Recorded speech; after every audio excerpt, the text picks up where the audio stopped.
ओम शांति। आज सुनते हैं प्यारे बाबा की 18 अक्टूबर की मुरली से दिल में छपने वाली गहराई की बातें।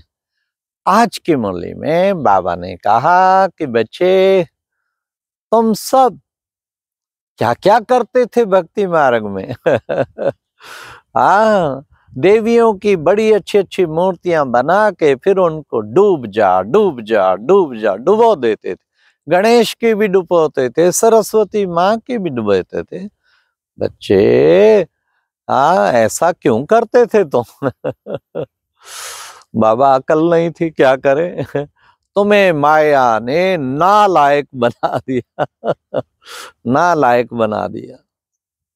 आज बाबा ने सर्विस के लिए कहा, घर में बच्चे कुछ चित्र रखे हों, चित्रों को देखते रहें। एक तो दूसरों को समझाएंगे और दूसरा बाबा ने कहा चित्रों के द्वारा तुम्हें ज्ञान सारा स्मृति में आता रहेगा। फिर बाबा ने चित्र भी बताए, देखो बच्चे, त्रिमूर्ति है, गोला है, झाड़ है, ये सब चित्र बाबा ने बताए, चक्र। और फिर कहा कि गीता का भगवान कौन? शिव परमात्मा, वो भी हो तो बड़ा अच्छा है। मतलब आज बाबा ने कोठड़ी में बच्चे जैसे, अरे तुम वहां सो भी जाओ चित्रों वाले कमरे में तो उन्हें देखते देखते तुम्हारी बुद्धि कितनी अच्छी हो जाएगी। फिर आज बाबा ने हम बच्चों को कितना सहज करके बताया कि बच्चे, तुम बच्चे क्या करते हो? हाँ, बाबा को याद करते और माया भुला देती है। बच्चे, मनसा वाचा कर्मणा, अपनी जुबान पर खबरदारी रखनी। ये जुबान बहुत धोखा देती है कईयों। मनसा वाचा कर्मणा, इस पर खबरदारी रखनी। और बाबा ने क्या कहा? बाबा ने कहा तुम्हें सब अवगुणों को छोड़ गुणवान बनना है। ऐसा गुणवान बनना है, सारे अवगुण छोड़ देने, सदा गुणवान। फिर बाबा ने कहा कि बच्चे, तुम्हें कभी किसी को दुख नहीं देना। हाँ, क्यों? बाबा अक्सर कहते ना, बच्चे दुख देंगे तो क्या होगा? दुख देंगे तो दुखी होकर मरेंगे। इसलिए तुम्हें कभी किसी को दुख नहीं देना। फिर बाबा ने कहा कि बच्चे, बाबा तो आया सबको सुखी बनाने, तुमको भी सबको सुख देना है, गुणवान बनना है।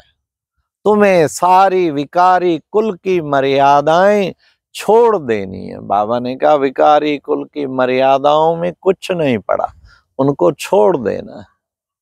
फिर बाबा ने कहा कि बच्चे, तुम्हें कभी भी विकारी आशाएं नहीं रखनी, अशुभ आशाएं नहीं रखनी, तुम्हें सदा शुभ आशाएं रखनी है। शुभ आशाएं ठीक रहता है ना। फिर बाबा ने कहा कि बच्चे, तुम्हारे अंदर कितना ना खुशी के बाजे बजते रहने चाहिए। क्यों? हमें भगवान पढ़ाते हैं। बच्चे, बाप आकर तुम बच्चों को पढ़ाते हैं और पढ़ा के फिर तुम्हें कितना ऊंचा बनाते हैं। बाबा आते हैं, तुम्हें पढ़ा के फिर मनुष्य से देवता बना देते हैं। फिर बाबा ने कहा तुम सब, अब बाबा कहते हैं देह के सब धर्मों को छोड़ अपने को आत्मा समझो। देह के सब धर्म छोड़ दो, भूल जाओ। बच्चे, तुम्हें सुखों की लहरों में लहराना है। तो बच्चे, जितना हो सके तुम अपने को आत्मा समझ बाप को याद करो। फिर बाबा ने कहा कि बच्चे, अभी तो बाकी थोड़ा समय है। देखो बच्चे, आगे चल के कर्फ्यू आदि लगेंगे, तुम कहाँ जा नहीं सकेंगे। देखो कोविड पीरियड में यही तो हुआ था, कहीं नहीं जा पाएंगे। बाबा ने कहा फिर क्या करेंगे? इसलिए बच्चों को अच्छी तरह से पुरुषार्थ करना है। जितना तुम पुरुषार्थ करेंगे उतना बाबा के दिल पर चढ़ेंगे। इसलिए बच्चों को पुरुषार्थ अच्छी तरह से करना है, तीव्र पुरुषार्थी बनना है। फिर बाबा ने कितना हम बच्चों को विशेष शिक्षाएं दी। कि बच्चे पुरुषार्थ के साथ साथ देखो बच्चे, लक्ष्मी नारायण का राज्य में कितना अंदर सुख होता, किसी प्रकार का दुख नहीं होता। वे राज्य करते थे ना, बहुत ही सुंदर राज्य था। फिर बाबा ने कहा बच्चे, कल्प कल्प कल्प कल्पांतर का घाटा पड़ जाएगा अगर घाटा। कई बच्चे सत्य बाप, सत्य टीचर, सत्य गुरु की निंदा कराते हैं, तो कल्प कल्पांतर का घाटा पड़ जाएगा। तुम्हें कभी भी निंदा नहीं करानी है। फिर बाबा ने कहा कि बच्चों को श्रीमत पर चलकर अपना कल्याण करना है।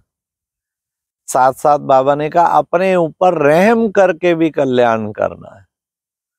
हाँ, तो कल्याण करना भी एक बहुत जरूरी है ना। जितना कल्याण करेंगे, अपना कल्याण करेंगे तो औरों के कल्याण के निमित्त भी बनेंगे। अब तुम बच्चों को बस एक ही आश है कि हम पावन बनकर पावन दुनिया में जाएं। बगैर याद के तो कोई पावन बन नहीं सकता। याद की यात्रा से ही तुम पावन बनेंगे। फिर बाबा ने कहा तुम बच्चों को सारा दिन ये नशा रखना चाहिए, क्या कि हम पद्मा पदम भाग्यशाली हैं। हम पद्मा पदम भाग्यशाली क्यों? क्योंकि हमें भगवान पढ़ाते हैं, इसलिए हम पद्मा पदम भाग्यशाली हैं।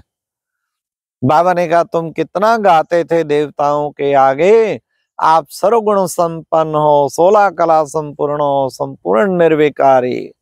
मैं मूरख खल कामी, पाप हरो धर्म धरता। मैं मूर्ख हूँ, खल हूँ, कामी हूँ। अब बाबा ने तो कहा सदा समझो हम पद्मा पदम भाग्यशाली हैं। मूर्ख कल कामी नहीं समझो, पद्मा पदम भाग्यशाली हैं।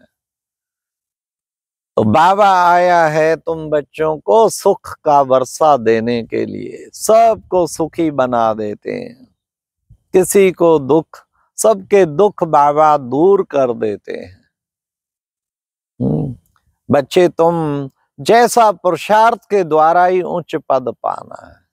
तुम्हें बाप जो सुनाते हैं ना, सुना अनसुना नहीं करना है। जितना पुरुषार्थ करेंगे उतना ऊंच पद पाएंगे। तो तुम्हें पुरुषार्थ का तत्पर रहना चाहिए, पुरुषार्थ अधिक से अधिक करें। तो तुम्हें बहुत बाबा ने कहा शांति में रह के बस बाप की याद का पुरुषार्थ करना चाहिए। इस देह को तुम्हें भूल जाना है, फिर याद का पुरुषार्थ करना है। फिर आप बाबा ने खास कहा बच्चे, विशेष जो वरदान था, शांति की शक्ति के द्वारा क्या करेंगे, चारों ओर जो वाइब्रेशन फैलाना है वो बाबा ने शांति की शक्ति से ही तो फैलेगा। शांति की शक्ति के द्वारा असंभव को संभव करने वाले सहज योगी भव। सहज योगी तब बनेंगे शांति की शक्ति से। तो बड़े बड़े कार्य जो साइंस नहीं कर सकती वो शांति की शक्ति करती है। साइलेंस पावर द्वारा असंभव को संभव कर दो, तब सहज योगी भाव, फिर सहज योगी बन जाएंगे। अरे योग क्या मुश्किल है, शांति की शक्ति के द्वारा निरंतर योगी बन सकते हैं। फिर आज के स्लोगन में बाबा ने कहा वाणी द्वारा क्या करना है, वाणी द्वारा सबको सुख और शांति दो तो गायन योग्य बन जाएंगे। सुख शांति जो आए, सुख शांति मिल जाए। हाँ, कैसे मिलेगी? वाणी के द्वारा भी सुख शांति। ऐसे वचन सुनाओ जो सुख शांति मिल जाए, तो फिर उससे क्या होगा, तुम सहज योगी बन जाएंगे। वाणी के द्वारा सुख और शांति। कभी ऐसा बोलना बोलें किसी को दुख पहुंचे, दूसरों के दिल से महिमा करें, सुख मिलेगा ना। रूहानी दृष्टि से देख के बोलें, सुख मिलेगा ना।